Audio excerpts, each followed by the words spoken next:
அங்காள பரமேஸ்வரி கோயிலில் மஞ்சள் தண்ணி ஊற்றுதல் நிகழ்ச்சியில் நான் 15 வயசுலேருந்து கலந்துட்ருக்கேன். அப்போல்லாம் தாவாணி கட்டிக்கிட்டு எல்லாரும் வயசு பசங்க எல்லாரும் சேர்ந்து ஒன்றா போய் 7 மணிக்கு ஸ்டார்ட் பண்ணிட்டு 12 மணிக்கெலாம் ஊற்றிட்டு வருவோம். அது ஒரு காலம். அந்த காலம்லாம் இப்போல்லாம் திரும்ப வரவே வராது.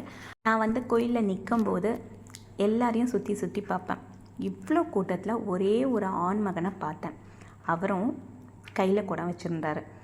இத்தனைக்கும் சின்ன வயசு தான். இப்போ தான் கல்யாணம் ஆகிருக்கு. அவங்க ஒய்ஃபும் இருக்காங்க, பின்னாடி நிற்கிறாங்க. அவங்க நல்ல மங்களகரமாக புடவெல்லாம் கட்டிட்டு நல்லா தான் இருக்காங்க. அவங்க வெறும் கையோடு வராங்க. இவர் அந்த மஞ்சள் தண்ணி எடுத்துகிட்டு வராரு. எல்லாரும் லேடிஸ் கையில் தான் குடத்தை பார்த்தேன். அவர்கிட்ட மட்டும் நான் ஜென்ஸ் கையில் பார்த்தேன். அவங்க ஒய்ஃப் சும்மா தான் வராங்க. அந்த குடத்தை அவங்க சின்ன ஒரு 1/2 லிட்டர் சொம்பு குடம் தான். ஏன் அதை அவங்க தூக்கலைன்னு எனக்கு தெரியல.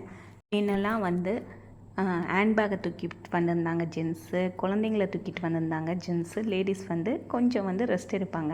அதெல்லாம் கூட ஏற்றுக்கத்தக்கதாக இருந்ததுங்க. ஆனால் இந்த 1/2 லிட்டர் பால் சொம்போ இல்லை மஞ்சள் தண்ணியும் அதை தூக்கிறதுக்கு தான் கணவரை கூட கூப்பிட்டுட்டு வந்தது, இவ்வளோ கூட்டத்தில் இவ்வளோ நேரம் நிற்க வச்சது, அந்த கணவரும் அந்த பொறுமையாக நின்னது, எவ்வளோ லேடிஸ்க்கு இவ்வளோ நேரம் நின்னது சலிப்பு தச்சிச்சு. ஆனால் அவர் அவர் ஒய்ஃபுக்கோசம் பண்ணது அது பாராட்டலாமா இல்லை இந்த அளவுக்கு அவங்கள கேர் பண்ணலாமா அப்படின்றத கமெண்ட்டில் சொல்லுங்கள்.